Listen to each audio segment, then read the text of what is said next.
추석 명절이 다가오고 있습니다. 대부분 추석 전에 벌초를 하게 되는데요. 직접 하기도 하지만 바쁘다는 이유로 벌초 대행 서비스를 이용하기도 하고 또 시멘트 묘까지 있다고 합니다. 조상묘를 잘 관리해서 자손이 잘 되고 발복을 하고 싶은 것이 살아있는 후손들의 욕심이기는 한데요. 지극정성으로 잘 관리하는 조상묘가 과연 명당이 될 수 있는지 궁금하기도 하지만 벌초는 어떤 마음으로 해야 하고 어떤 순서로 해야 하며 어떤 때가 좋은지 가르침을 주십시오.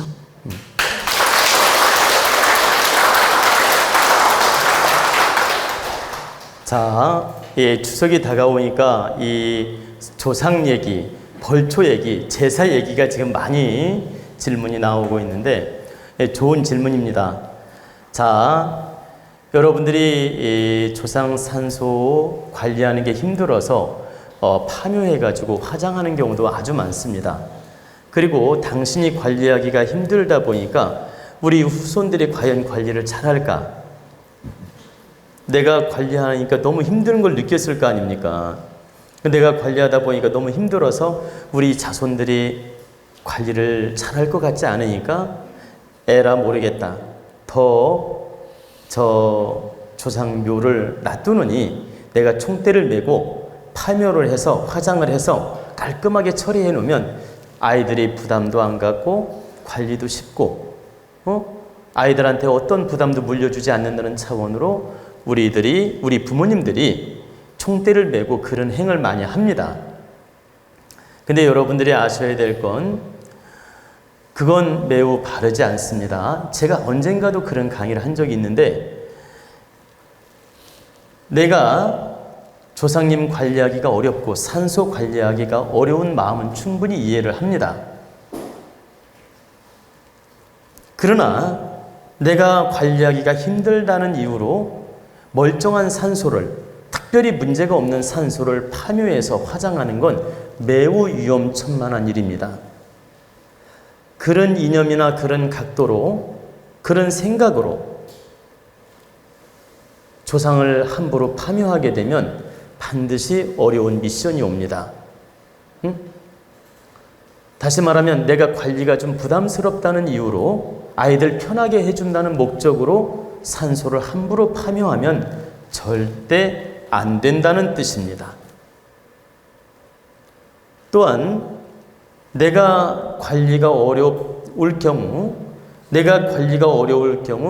대리로 이렇게 업자들을 시켜서 벌초를 하게 하고 관리하는 경우가 있죠.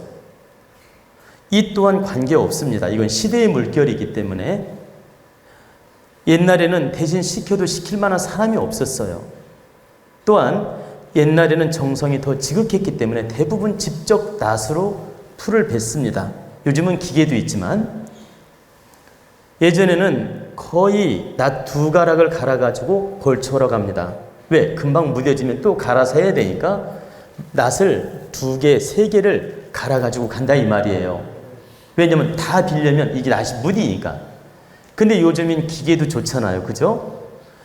그래가지고 이제 자기가 직접 벌초하는 경우도 있고 대리로 하는 경우도 있는데 가급적 자기가 형편이 되면 직접 벌초하고 관리하는 게 좋고 형편이 안 될 때는 돈을 주고라도 대리 관리해도 괜찮다.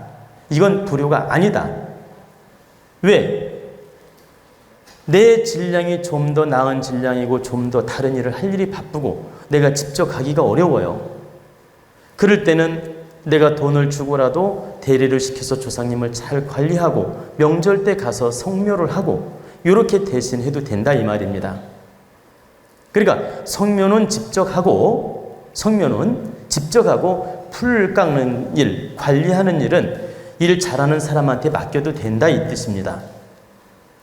그래도 이건 절대 불효가 아니며 시대에 맞게 적응하는 것이며 바르게 노력하는 것이지 자기가 풀을 안 깎았다고 불효자가 되느냐, 그런 거 아니란 얘기입니다.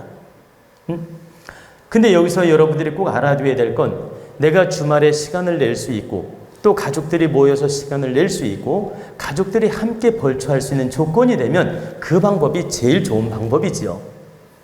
근데 부득이하다면 자선의 방법으로서 대리시켜도 관계없다는 얘기입니다.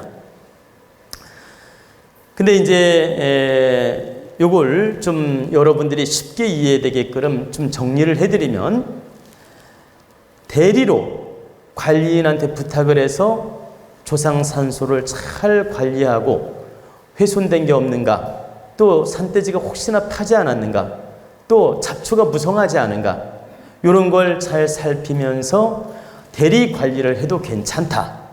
이건 법대에 어긋나는 것도 아니며 불효도 아니다. 내가 형편이 안 될 때는 대리 관리해도 괜찮다. 두 번째, 대리 관리하는 것도 귀찮고 내가 직접 관리하는 것도 귀찮다고 아이들 편하게 해준다는 개념으로 조상을 파묘하는 건 매우 위험한 짓이기 때문에 절대 조심해야 된다. 만약에 편리 위주로 조상을 다루게 되면 그 몇 배의 어려움이 옵니다. 그렇기 때문에 여러분들이 그건 각별히 조심해야 된다. 셋째는 산소가 매우 흉당이며 물이 들어있으며 바람이 들어있으며 매우 흉당이라서 가족 간에 계속 불화라든가 애군이라든가 우환이라든가 이런 일이 연속적으로 생기고, 산소를 살펴봤더니 계속 때도 살지 않고 막 물이 들은 것처럼 습하고 또 바람이 들고 봉분이 항상 보완을 해도 무너지고, 이 산소터가 안 좋은 느낌이 들어서 풍수 전문가한테 감정을 해보니 정말 흉당이라고 판명이 났을 때는, 그때는 화장을 해도 관계없다. 제가 말씀드리는 건 명당자리 옮겨 모시자니 형편이 안 돼요.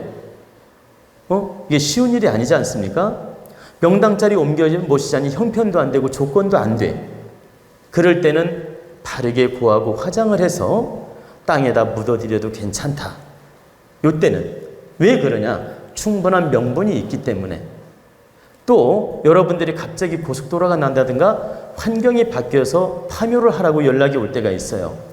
이때도 하늘에 바르게 고하고 조상님한테 바르게 고하고 파묘를 해서 화장을 해도 된다. 이때는. 그리고 어떤 경우가 있냐면 자손 중에 불면해가지고 경매당했어요. 땅을. 이제 조상님 있는 땅을 경매당한 거야. 조상님 산소가 이렇게 모셔져 있는 산이든 밭이든 조상님 모셔져 있는 땅을 후손의 불미남으로 경매당해가지고 경매한 사람이 파묘해가라고 연락이 올 거 아닙니까? 그죠? 그때도 역시 명당자리를 구해서 모실 형편이 안 될 때는 파묘해서 화장을 해서 땅에다 묻어드리는 거 괜찮다. 여러분들이 꼭 아셔야 될 건 정확한 명분이 왔을 때는 하늘이 그 작업을 하라는 뜻이에요. 그때는 내가 하늘에 구하고 조상님한테 구하고 바르게 행한다면 큰 탈이 없다는 뜻입니다.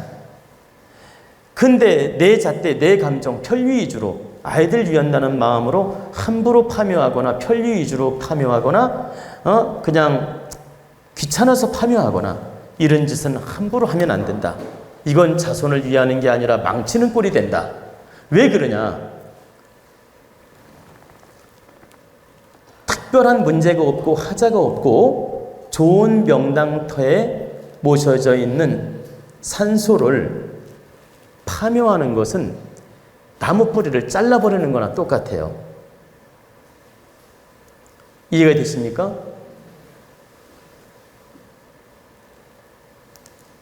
나무 뿌리를 강제로 자르는 것과 같다.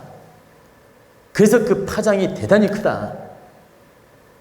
그리고 여러분들이 아셔야 될 건 좋은 명당 자리에 조상님을 바르게 모시게 되면 아무리 높은 산이라도 찾아올 자손이 생겨요. 집 앞에 있어도 흉당이라면 잡초가 우거지고. 이해가 되셨나요? 예를 들어서 여기가 집이야. 산소가 100m밖에 안 떨어졌어.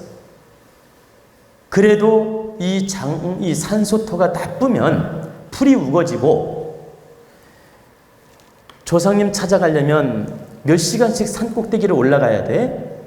그래도 그 자리가 명당이라면 찾아오는 자손이 있다. 진짜 명당이라면 헬기라도 타고 온다. 그 말은 헬기 타고 올 능력자 자손이 생긴다는 뜻이에요. 그렇기 때문에 단지 멀다고 산소를 파묘하고 높이 있다고 파묘하고 관리가 힘들다고 파묘하고 이런 짓은 함부로 하면 안 된다는 뜻이에요. 그래서 여러분들이 윤달이 되면 조상님 때문에 많이 고민을 하는데 여러분들 개념을 바르게 세워야 됩니다.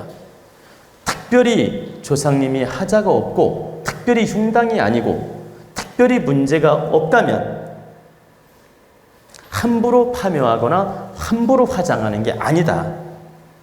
화장은 최악의 방법이며 최후의 방법이지 최선의 방법이 아니라는 뜻입니다.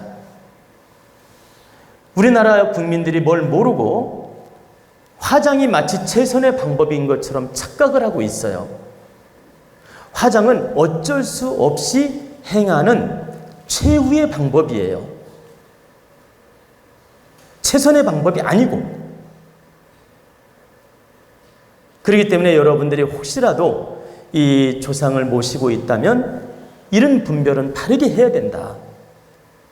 그게 여러분들 가정이나 가문에 득이 되지 단지 이렇게 귀찮다는 이유로 관리가 어렵다는 이유로 또 대리 관리하자니 힘들다는 이유로 이런 잣대로서 조상을 함부로 손대지 말라는 뜻입니다. 아시겠죠?